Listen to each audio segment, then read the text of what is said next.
Okay, welcome back to Cast Me to Hell with me, Seb. And with me, Robbie. And this week we have a special guest with us from Parable Games. It's Charlie. I don't know your last name, so Menzies. I thought it was pronounced Menzies or Menzies. I wasn't sure. Yes. Yeah. So Charlie's joining us from Parable Games to talk about Shiver Gothic and the Kickstarter that's currently running until the 31st, I believe. So before we kind of get into the questions, Charlie, just tell us a bit about Shiver Gothic and the Kickstarter. Sure thing. Yeah. No. Hello. I'm Charlie Menzies. I'm the lead designer for Shiver Gothic. It's our first major expansion for the Shiver TTRPG, so kind of tabletop role-playing game, which allows you to play kind of any horror movie that you want on your tabletop. And Shiver Gothic is our first expansion to that game, which has a unique setting, which is our love letter to all things Gothic horror, ranging from like Edgar Allan Poe all the way over to kind of Dracula and all the Universal monsters and all of that kind of goodness. So one of the things we're kind of aiming to do with this is allow you to play as monsters and kind of embody a longer format story. So think of it more like kind of getting into Shiver Gothic is like watching a really high-end and playing a really high-end horror TV series, whilst kind of what we focused on before is like playing a fun kind of feature kind of B movie at your tabletop. So that's kind of where Shiver Gothic is at, and it's currently live on Kickstarter right now until the 31st, as you mentioned. Yeah, we'll put a link in the bio so people can check it out. And I believe it got funded in 24 hours, didn't it? And it got funded in two. Oh wow! oh wow, awesome. We funded in 2 hours, and we were all kind of a little bit jaws on the floor, kind of with it. It was quite something. So yeah, no, the support's been absolutely incredible. And yeah, we've kind of have a growing kind of community now that's like emerging, which is amazing. So kind of more players, the better. We want more people playing horror. So come on and join in, is what I would say. I mean, I'm pleased to get you guys on because I remember when Shiver first was announced, we spoke with you guys about potentially playing a test game or something like that, but I think it was just kind of in the midst of COVID, so everything got put back into lockdown, etc., and we couldn't play anything. So it's good that we've been able to. I do remember you asked, saying, "Oh, we've got to get everyone together to have a go at this game," and we were like, "Oh, awesome." I feel like was that not just before? I don't know. When did your Kickstarter? What date was your Kickstarter that actually began? Do you know? A long time ago. So the first Kickstarter was that was so it had been October 2020 because we released around Halloween. And kind of funded over that period, and then kind of finished up elements with the game and started to look at shipping. And then COVID, along with the kind of global shipping crisis, meant that everything slowed down to a certain degree. But we've managed to get everything, kind of all the books from the previous Kickstarter have been kind of sent out. They're on the way. They're arriving with people. We're seeing people playing the game now, just as we've launched Shiver Gothic, which has been lovely. So we're really pleased that we've managed to kind of stick to that timeline despite everything that's been going on. So we never got the opportunity to do it. We gathered people, we got loads of people interested, we were going to get them all together, and then the world kind of changed a bit. And I'm a massive fan of tabletop RPGs. I've been playing D&D on and off for maybe 7 years or so. So when I first heard about Shiver, I was like, fuck yeah, put me in for that. And then things happened and I missed it. So luckily I've been able to actually back the project this time. And I've got in to get the core book and the is it the Haunted Library, the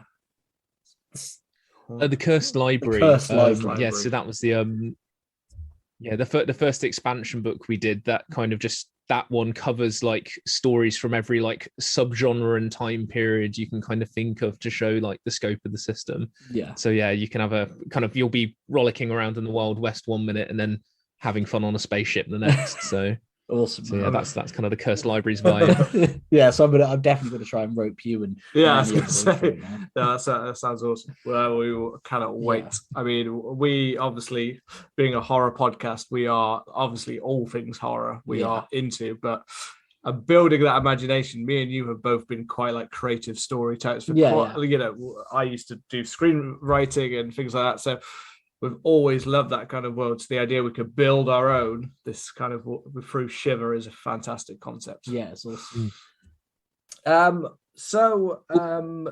Funnily enough, that's my. Also, I was going to say, you mentioned screen. Funnily enough, that's my background. Oh, really? So I trained in film and TV before, and screenwriting was my dissertation pathway. So then I kind of went out, wrote scripts and stuff, and worked in the film and TV industry for a bit, and then kind of came up with this in my spare time, and now it's spiral. Let's put it that way.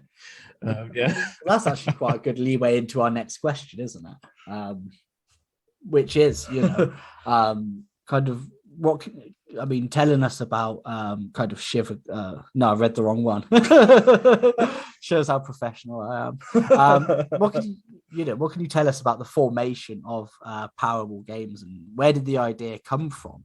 And then what made you go, I want to take this from an idea to launching it as an actual, you know, company or as an actual game? Yeah, it's a big leap. So it started many years ago, back down in London town, when I was working in a job in a post-production house in a basement, which if any of you have played the Starter adventure, where it's kind of fighting zombies in a corporate hellhole, you'll know where that one came from. I'd won a writing competition, which had given me like an Amazon voucher that I used to buy like the free standard D&D books. Because I played it a bit at uni, and I wanted to get my friends kind of into it, but we were all, after university, spread to the four winds. So I kind of got them all together and started kind of being like their regular DM.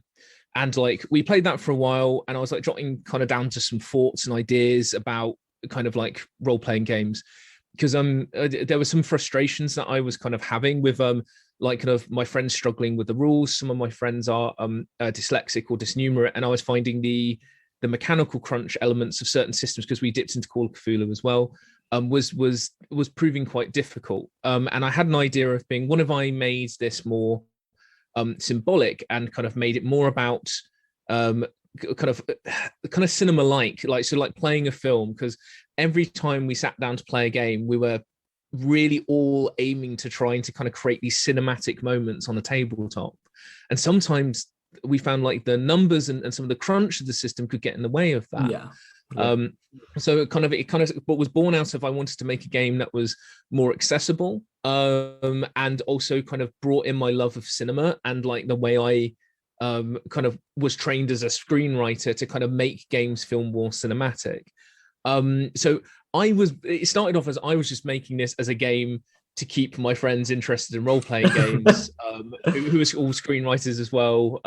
It's kind of in their own right and kind of working in the industry, just to kind of have fun and as a bit of an experiment. And then when I went back up to my brother, Barney, he runs a friendly local gaming store. And I just kind of had my notebook with me, and I was like, I've been doing this. Like, what do you think of this? Because he kind of interfaces with so many games like all the time, kind of running his business. And he read through it, and he just turned around to me and said, let's make it. And I was like, what? Excuse me? And he was like, yeah, no, he's just like, he said, this has got really, really solid legs. I think we should make it. And that was kind of where the journey started. And then I developed it more. I kind of set Barney digital elements of it. I eventually got a job actually back in the Midlands. So it brought us kind of physically closer. So then we started really play testing the game hard, like every week. So we have our regular diehard group who testing it every week. But then we were kind of pulling in different people from all over. And that's how we met Ben, our artist. Yeah. The kind of final piece of the puzzle, he came to a play test because he was like me, like a big D&D TTRPG nut. Loved the game, and whilst we were playing, he doodled his character and some elements that were going on in the game, and we saw those, and they were amazing. And we had a chat after the game. Then he sent us some more art samples, and that was kind of like the original core trio that kind of formed Parable was born kind of in that moment, and that's kind of when the company was born, and things really took off because then Ben became attached as the artist. So that's kind of how all three of us kind of came together as a trio. And now we have other team members as well, like Chris, for example, our new artist who's come on for Gothic. So the kind of team's now growing, but that's kind of its origin story. That's awesome, man. I love that. I mean, because you're a big D&D player. Yeah, I'm you played one session, haven't you?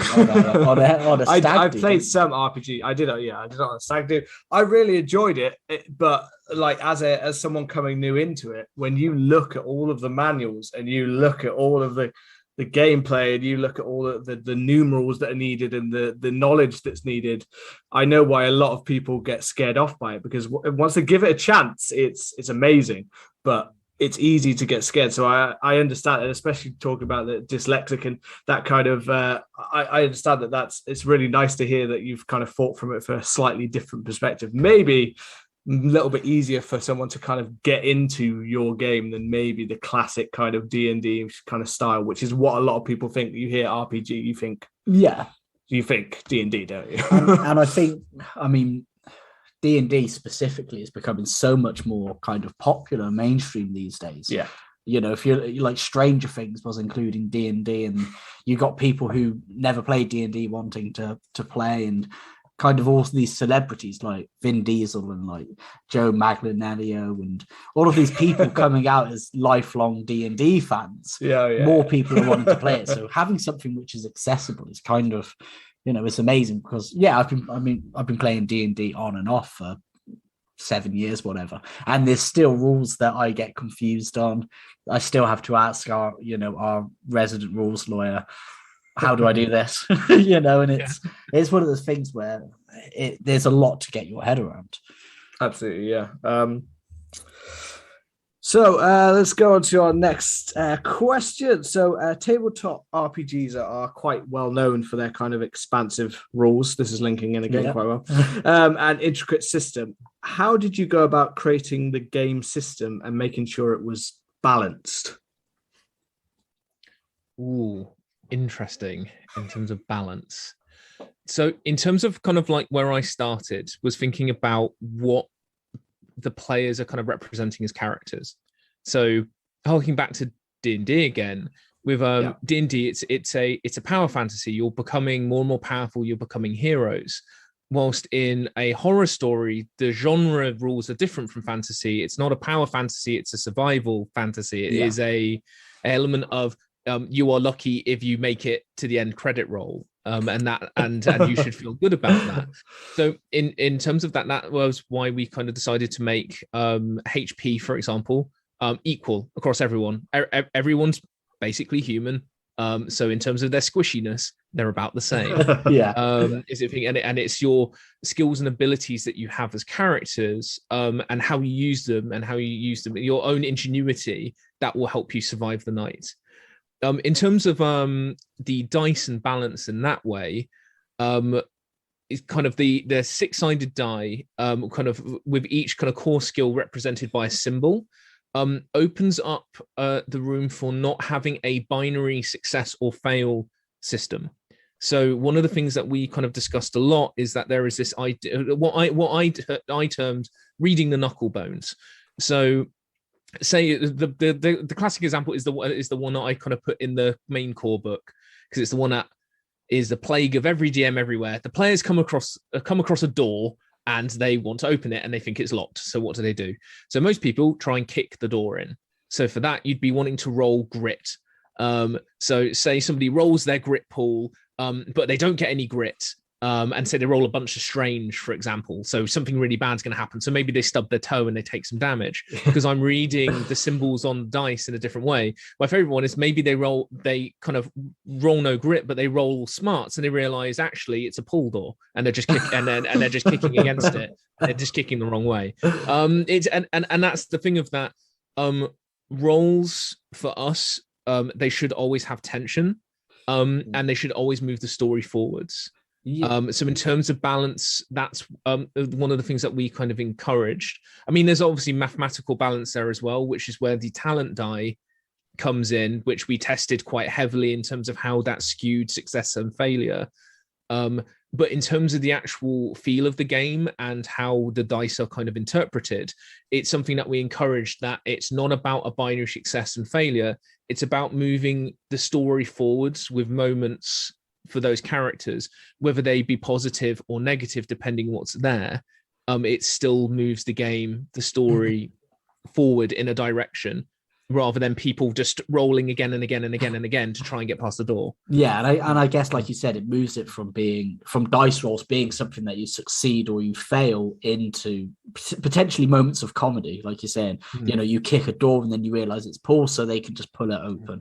So yeah, I think it's a really interesting way of doing it. Was thinking. So what made you go for a custom dice compared to, say, the usual D20 kind of? So for me, personally, with D20, you can kind of scale success numerically, which I feel has its advantages in terms of the way that it kind of breaks things up, because there's obviously kind of more scale there. But for me, there's kind of a freeing element by making the dice symbolic and making them custom, is that unlike numbers, the symbols on them can help tell a story. So they're not an obstacle in terms of saying it is a success or a failure or kind of a middling success that you have to interpret based on just a number. These symbols themselves and their association tell a story. So the way that we see it is that for players and for directors, the people running the game, it's a story aid.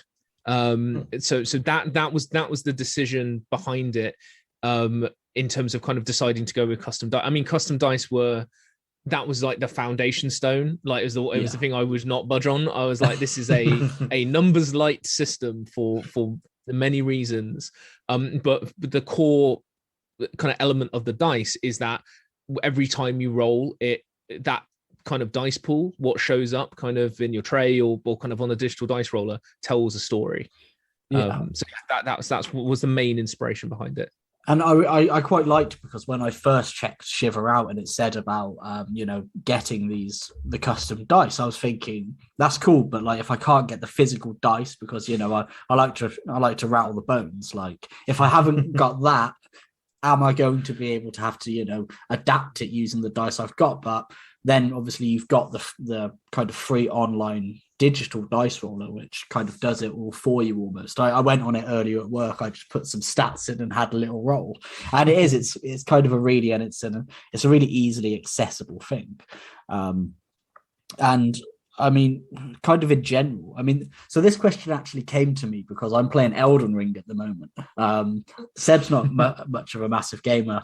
Well, you love games, but you don't. I love games. I'm a teacher. I don't have time to do fucking anything. Yeah. So, and I don't know about you, Charlie, but I'm massive on video games. And I've been playing Elden Ring, and I've played a lot of the Dark Souls games, and they're known for their difficulty. And there's a big debate going on at the moment about adding an easy mode and adding accessibility and stuff like that. And I guess it kind of goes back to our earlier question of how accessible do you feel the game is for people who maybe have never tried a tabletop RPG, or people who don't have as much experience? I say massively so. I really kind of where we're pitching Shiver is, if you want to try a tabletop RPG, and some of the kind of larger market leaders at the minute feel a bit intimidating, like Call of Cthulhu's D100 like doesn't kind of feel like your thing, or D20, and like just the sheer mass of kind of D&D content out there which is wonderful, just is a bit too much for you. Shiver, like from the way that we designed and tested it, we kind of got character creation down to 10-15 minutes. You can have a character, you can blitz through, have a character ready to roll that's kind of unique, has skill, has a variety of abilities, and feels kind of personalized and has a certain flavor to them. So I think that's something in particular for making a character and playing the game. We've really kind of crafted the game to make it as accessible as possible, and make the rules as accessible as possible. There's a lot of kind of like ways that you can build your character, and there's a huge amount of options. But in terms of like the actual kind of core mechanics, it's kind of on your character sheet, assemble the number of dice that are there in the numbers, roll them, and whatever pool you're rolling, you're looking for that symbol, and that's it. It's yeah, that's and then if you get more symbols, you get more successes, you do better. So yeah, I would really say we're looking at people who are new to the RPG market, because we know that there are a lot of people kind of coming in now who are interested but are unsure, especially with kind of games that are more numerically heavy. Yeah. I mean, and just to kind of just to comment on the kind of character creation, I was going through your YouTube earlier, which I think is just Shiver RPG, if people want to check it out. And there's a lot of useful stuff on there, kind of short videos, I think narrated by yourself. And yes, those are my dulcet tones. That's why I recognize that's why I recognize the tone so much. And there was a useful one about character creation, and it says, you just pick your archetype, which is kind of your class, and then I think you allocate your skills, or you pick your background, and then you just do your skill tree. And the thing that sorry for you first. Yeah. I was going to say, the way that we break it down is that you pick your archetype, which is kind of like the archetypal characters that you'd find in any horror story. So we've got, let's see how quickly I can get through them: warrior, maverick, scholar, socialite, fool, weird, and survivor. So you pick those, and we're quite. It's funny you mentioned Elden Ring, actually, because we were quite inspired by video game design in terms of the flow of things. So you pick your character, and then your level basically gives you points that allow you to go up a skill tree, like you would in Borderlands or any kind of RPG that you tend to find kind of in the digital sphere. And then from there, you pick your background, which could be anything from a grave digger to a lawyer. And that gives you an additional ability, but also a unique little quirky flaw. That kind of just adds a little bit of spice. And then from there, the final and most important thing is your character picks a fear. And the director always knows what those fears are, so they can use them against you. It's always fun, and that's it. So it's always archetype, background, fear. Is the way that we do it. That's the flow. And I love how the archetypes are kind of based on those horror tropes. I think, I was looking at some of the original artwork for the first Shiver Kickstarter, and there was stuff like jocks on there, and then it would. The video jumped to them, kind of maybe like a Middle Ages fighting werewolf thing, and it was kind of, it's so many different characters. To be fair, that's kind of what was interesting me, is because for horror fans and with horror stories in mind. So what are some of your all-time favorite moments in horror films, or it could be horror games? What kind of films and games really inspired like your love of the horror genre? Okay, so let's start with films. Okay, so I am a huge John Carpenter nut. Oh yes. I love John Carpenter so much. He has such a uniquely just kind of to the point, like kind of very like skins down and lean filmmaking style. I find that just kind of gets the point, gets the scares, but also kind of gives you a really good amount of space on character. The Thing is probably my all-time favorite of his, but love the original Halloween, and The Fog is just a load of fun as well. He's just all of his stuff is wonderful. I mean, pretty much any of the creature effects from The Thing had a massive kind of impact on me as a kid. So I think that definitely stands out as like a favorite on the film front. Let's say kind of what else from film. Kind of in particular, ones that stand out as like most scary.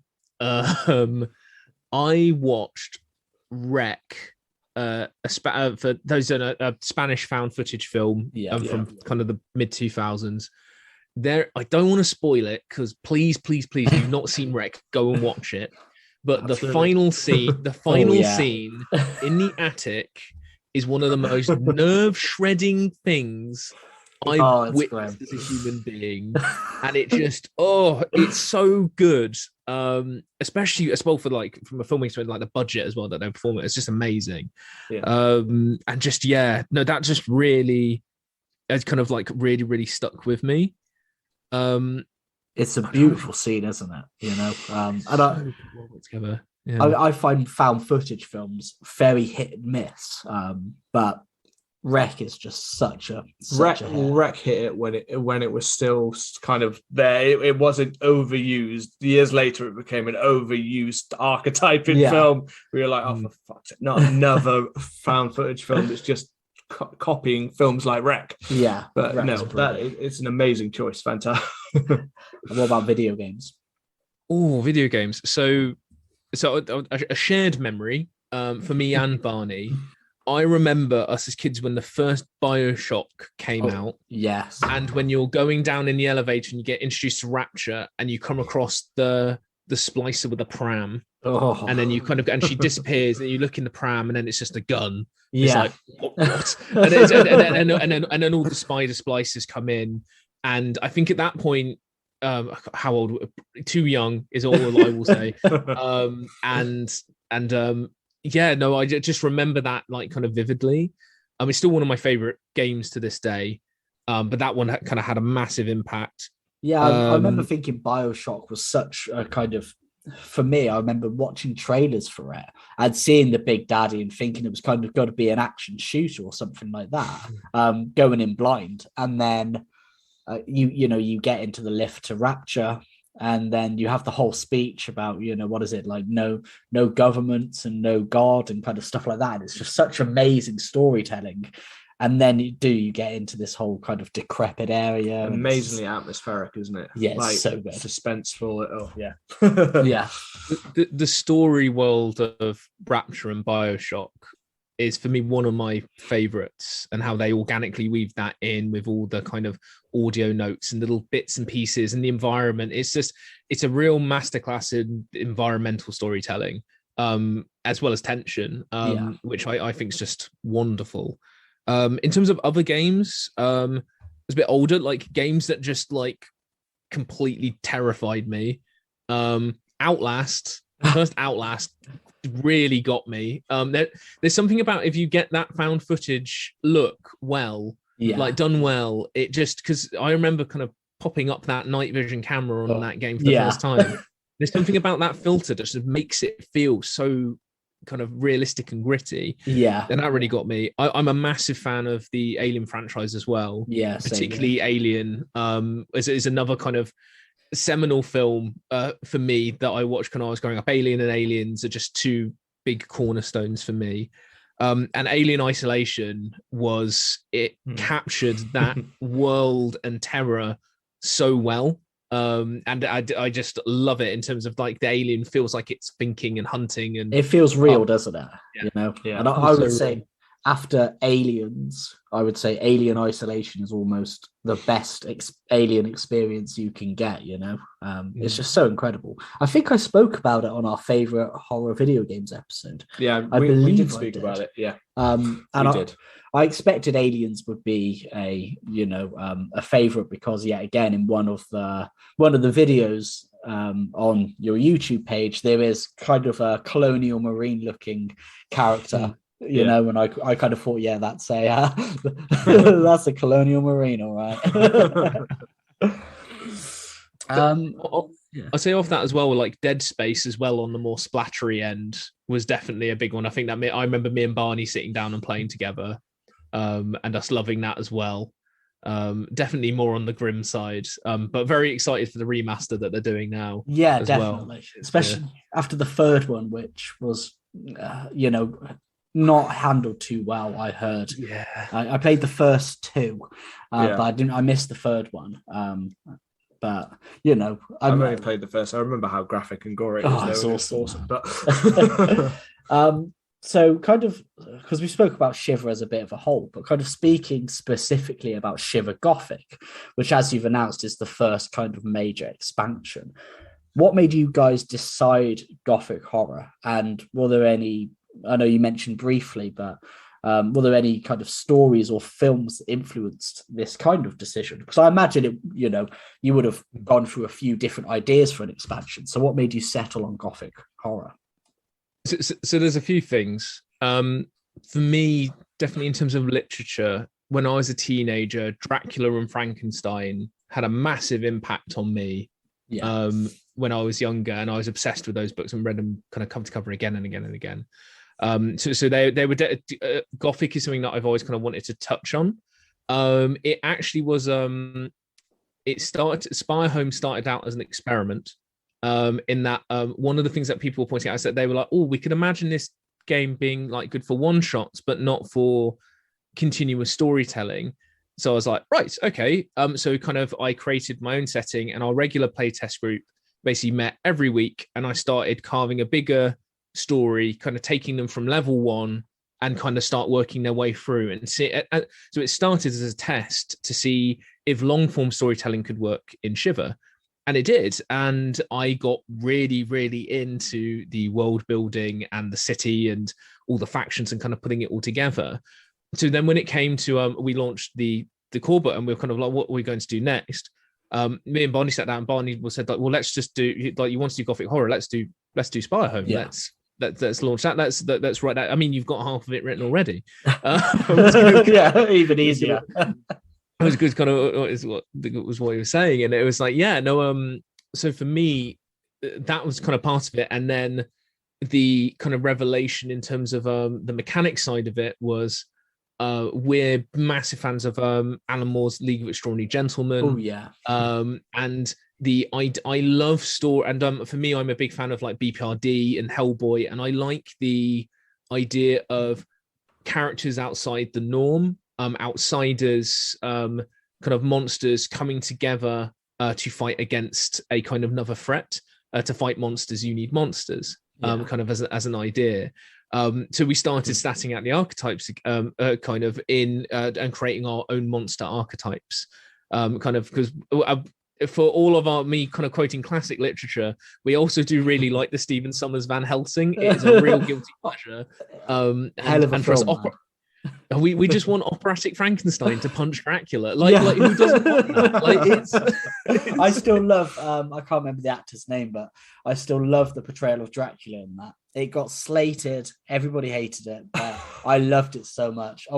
So speaking of Van Helsing, which is a film we hopefully cover one day. I mean, I've seen a lot of love for it recently. I've seen a lot of, not just podcasts, but a lot of, like, there's a big cult following behind that film. But I was due to go and see it on my 13th birthday with two of my friends at the time, and I was so hyped to see it. It looked like the best film ever. We had Hugh Jackman just off the back of X-Men, and Kate Beckinsale. So it looked like the best thing ever. And something happened and we couldn't end up going to see it. But when I finally saw it, it was literally, like you said, when you're young, you kind of think of all of these stories when you love, the universal monsters. You want to see Dracula, fighting Frankenstein, and you want to see Van Helsing absolutely slaying, his brides, and you want to see it's the classic monsterverse that they had at Universal Monsters.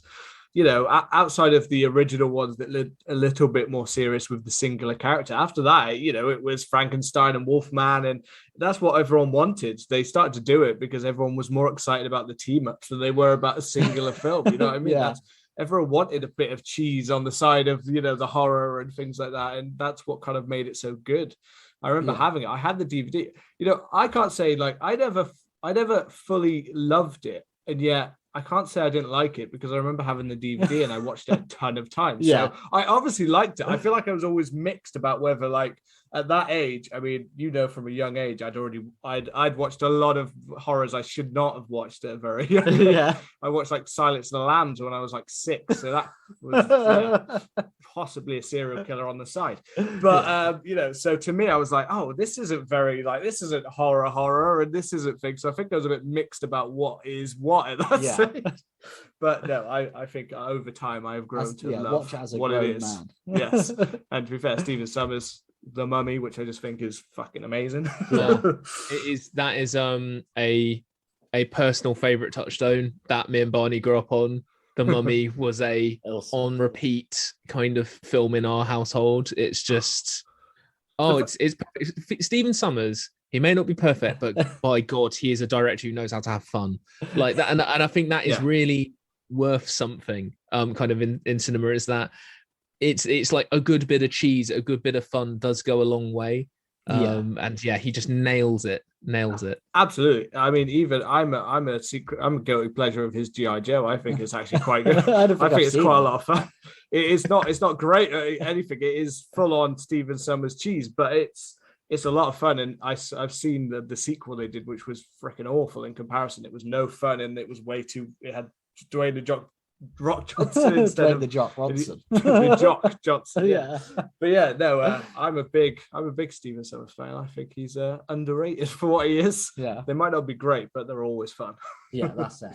I mean, I guess whilst we're talking, because our next question was, what has kind of been adapted to make Shiver Gothic stand out, and you speak about the ability to play as monsters this time and to be able to do some of that stuff. And I've briefly seen some of the pictures of stuff like a mad scientist and a werewolf and stuff like that. So how did these characters kind of, if you're able to tell us, how do they play a little bit kind of different?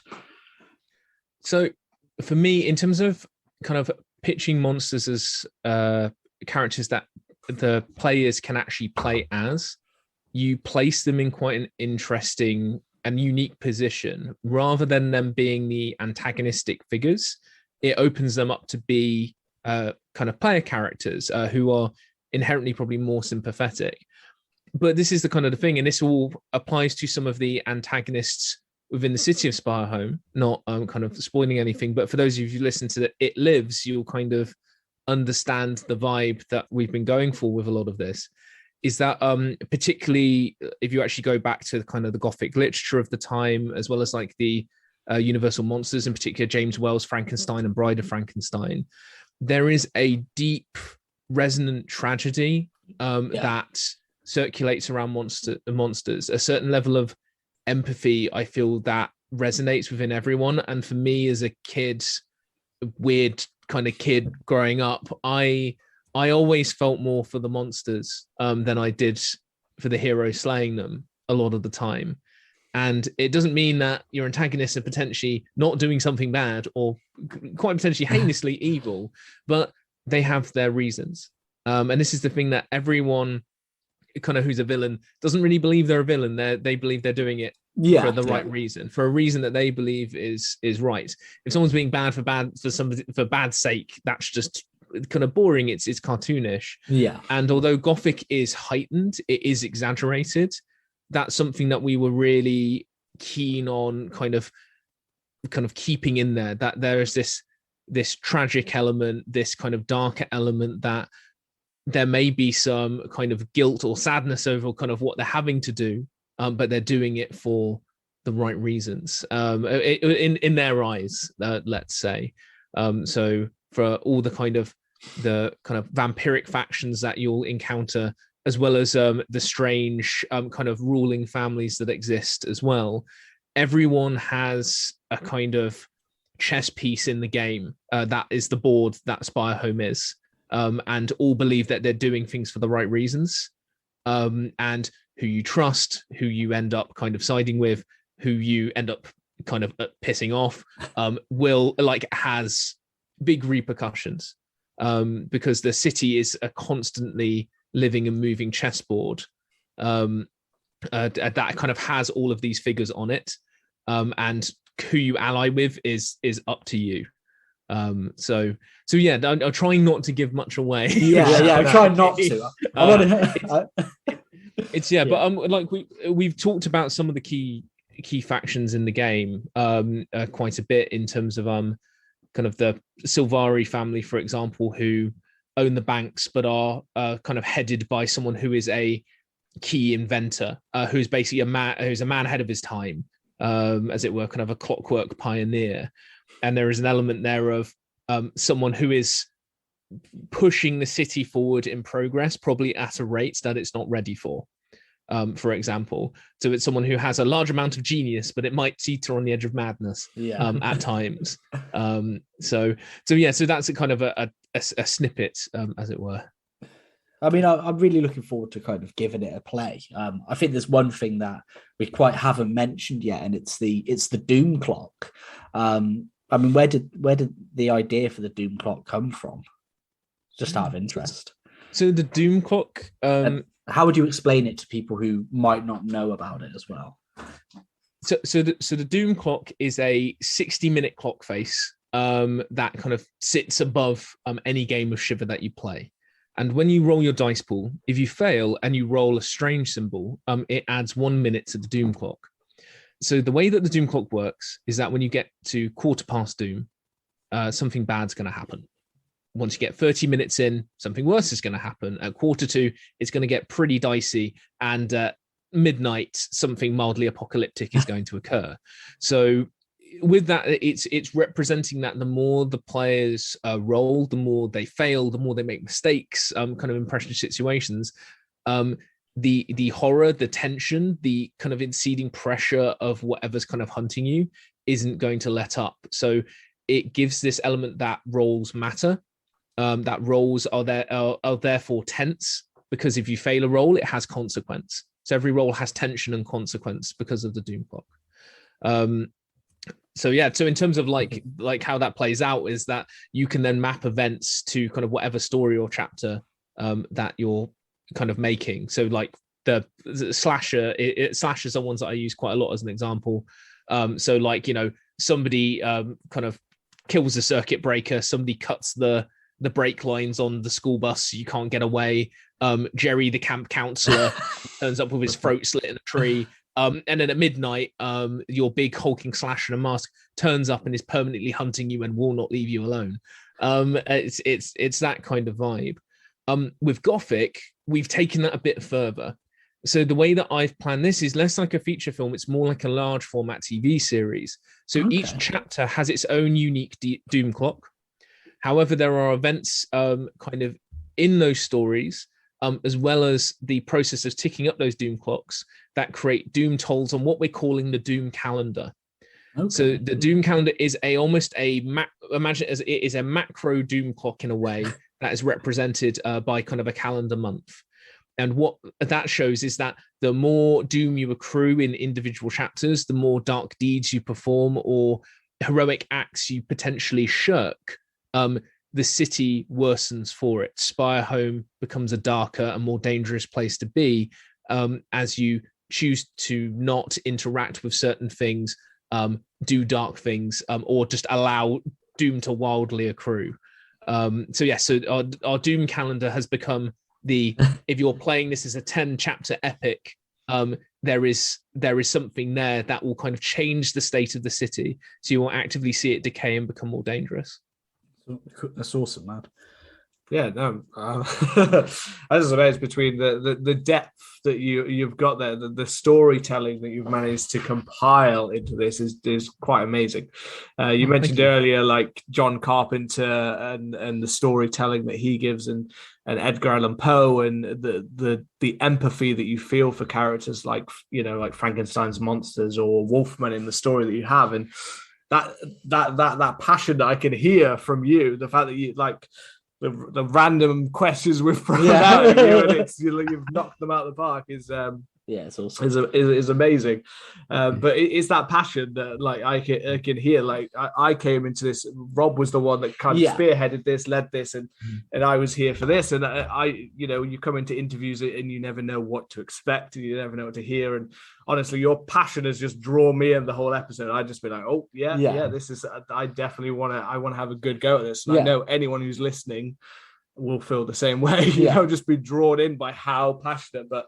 Anyone who wants to bring their horror, like anything they've ever dreamed of living. That's a weird thing to say, horror. I dream of bringing that to life. But we as horror fans kind of do. It's alive, baby. Part of us kind of wants to be chased by Ghostface or Michael Myers or and that's kind of why I backed the project. And that's why I was like, as soon as I heard it, I'm not even sure how I heard about it in all honesty, but I think you guys might have just maybe it might have been a sponsored post on Twitter or something like that, but I just saw it and I thought, I just checked it out and I was like, oh, I'm digging this. And then I emailed saying like, could we do a review or something? And then, I mean, as we explained earlier, but I mean, that's why I backed the project, because it is, you know, you can tell it's not just something that's made by, I mean, don't get me wrong, I love D&D and Wizards of the Coast, but it's a, you know, that's a kind of a massive, well-known and well-established thing that just probably has thousands and thousands of people working for it.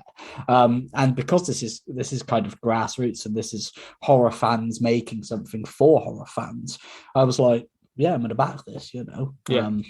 And you kind of answered one of our questions earlier, and that was about whether it was designed more with one-shots in mind or whether it was kind of a larger story. I mean, so the D&D campaign I've been doing at the moment, I checked the other day, and I've been running it for like 5 or 6 months now, and you know, it is like a long campaign. So, you know, I guess this kind of leads on to my next question almost. And that is about, I think it was an update you sent out the other day. And I'm not sure if I understand it completely, but you could tell us if not. But that's about the open gaming license. So could you tell us about that and how it affects Shiver and its community? Yeah, so our open gaming license and SRD, for those who don't know what that is in kind of the tabletop role-playing kind of game sphere, much like D&D and other kind of larger kind of games, what it allows you to do is take the core rule set, hack it, play around with it, create your own monsters, create your own stories, create your kind of own kind of games that kind of use the Shiver system, and publish them, put them out there, kind of sell them. We want people to take this game and make things with it, tell the stories that they want to tell, and kind of build a real community about it. Because what you were saying earlier about kind of like horror fans making a game for horror fans, that's exactly it. It's the way I see Shiver as a game system is that I mean, I talk about act structure in the core book. I kind of want people to know how to tell good role-playing stories, in particular good horror role-playing stories, and take that mad slasher character they have in their brain and bring it to the table and play it with their friends so they can run away from it or get murdered. It's giving people a avenue, a pathway to tell their own stories. And the OGL and SRD is for that entirely. So you can then make your own stories and then share that with more people, which will inspire them to tell and make more stories. That's for me, that's kind of what Shiver's all about. It's about telling stories, a bit like kind of gathering around the campfire, like a scout camp, and toasting marshmallows and trying to scare each other shitless. Like that's the vibe. The rolling dice, kind of a mechanical element is fun, and there's the game element. But for me, I think this is probably me kind of spouting off as a writer now, is that it always comes back to story. It always comes back to the characters and those moments that you have telling those stories, whether it is, you know, you vanquishing a slasher or you getting murdered in a particularly grisly way. That's quite fun. It's all about that. So yeah, we have a Discord community that's growing. I kind of, now we've launched the OGL and SRD. I've created a specific channel for it now, where we're really encouraging people to kind of get on there, discuss your ideas. I mean, we've already had someone like kind of hacking a fantasy version of kind of Shiver to tell kind of spooky stories in kind of like a low tech like fantasy setting. Nice.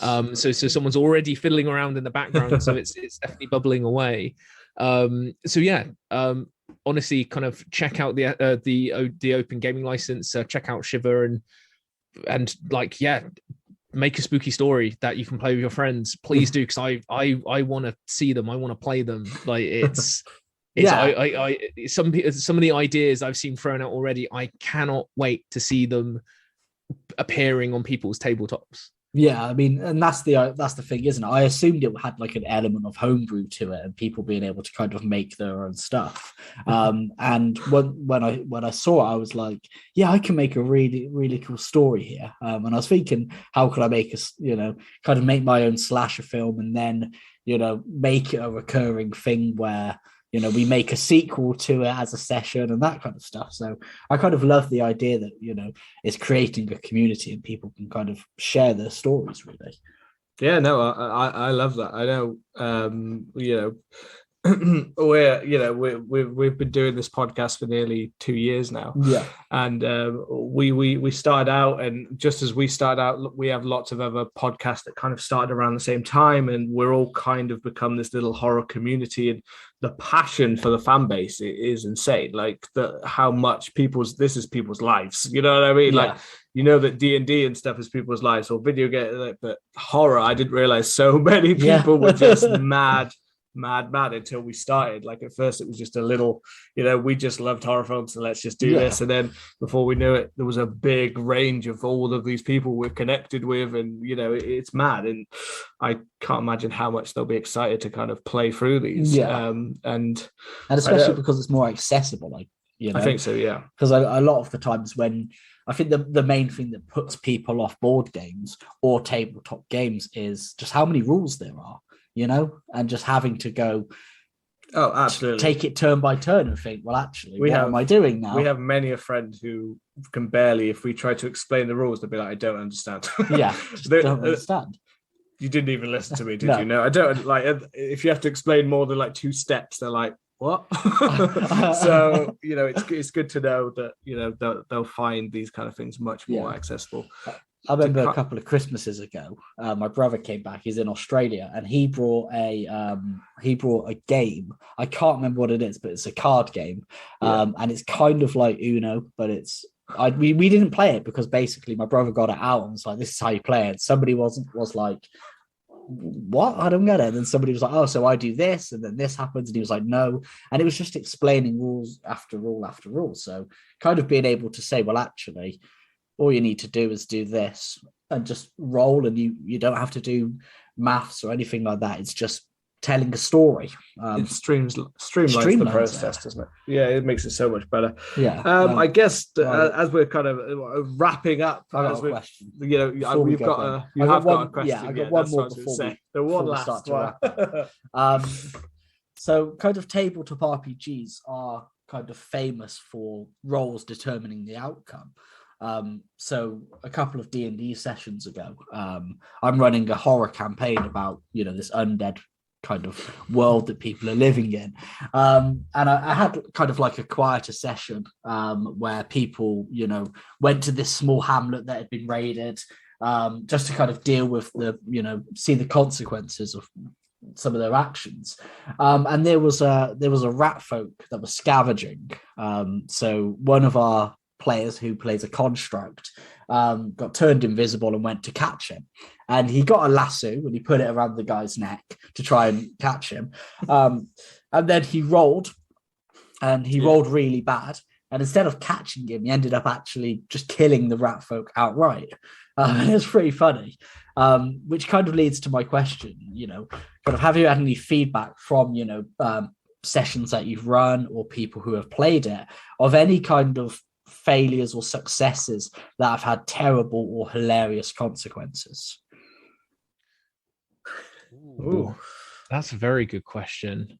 One of my favorites is, so we were playing Protocol. I was playing it with a group of friends, and it's the sci-fi story from the Cursed Library. Yeah.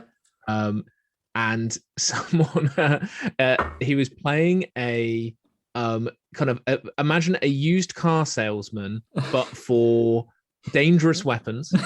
And kind of he decided to, before embarking on the story proper, before kind of getting off the ship and going down to the alien planet, to demonstrate his brand of flamethrower that he was trying to kind of thing. And I told him, as he is trying to sell some junk, he had to roll on what I call a malfunction table.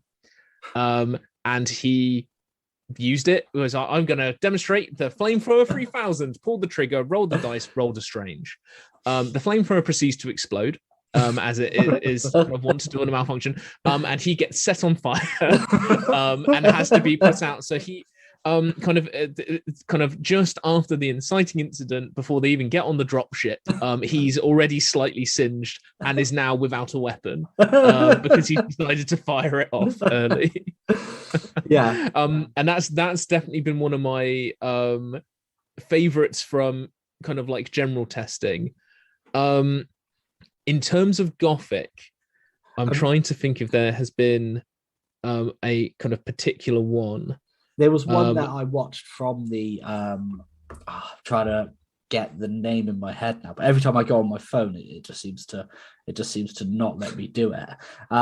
It was from the +1 XP, and I think it was when you were playing Mrs. Marble really well, and your husband had, Miss Marble's husband had just kind of died like a week or two prior, and I think one of the players tried to convince you to give them Miss Marble's wedding ring, or tried to hit on Miss Marble or something like that, and they clearly failed, and it just made me laugh,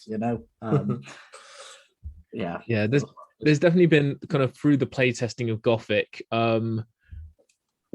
quite grisly results. We have a player who's been playing with us kind of since we started testing, who is now, I think, 4 toes down from different incidents. Oh wow. But it was trying to like kind of pick up and use an extremely heavy weapon, for example, and rolling so much strange, it's basically lifting it up and falling down on his foot and losing it. So now his character has a cane, like with a knife in it, as like his weapon, because he needs a cane because of his foot. So that group is just acquiring injury after injury, kind of that is debilitating from their failures. I always find that brilliant because if you actually think about like these kind of heightened horror stories, the amount of damage these characters go through. Oh god, yeah. is intense. And it's the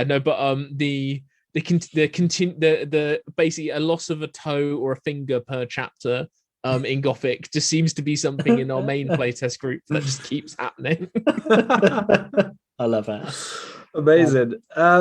So to think about you and what's we were just wondering if there's anything coming up or what's next for Parable Games, or are you working on anything new or any different expansions, or is there anything upcoming for your company? So I have to be careful, and it kind of feels a little bit like the old Marvel thing at the minute of we have a roadmap with our kind of titled symbols on for where we're going with Shiver. But what I would say is keep your eyes out this Halloween, as there will be more Shiver coming. It is definitely not we got asked when we launched the first Kickstarter, is this going to be a one and done?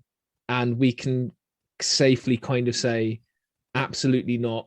We have got ideas and kind of plans and are working on projects that are going to be for years to come, supporting the system. So keep your eyes peeled. I have to be hushed because Barney will kick down the door and come get me if I reveal any more. But yes, keep your eyes peeled. There is more coming, definitely, and for horror fans in particular, I think it will not disappoint.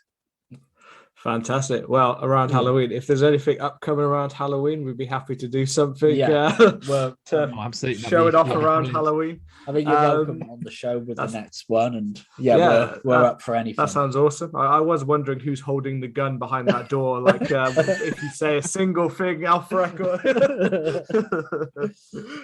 I mean, this has been great. Thank you so much for coming. And as I said, your passion for the project's amazing. It's definitely going to draw in people. I know. I'm hoping lots of people listening will be looking at. And with that in mind, I mean, do you want to tell the people, where they can find you, listeners, social media, anything you want to sell? Kind of one last drive of the Kickstarter. You got about a week left.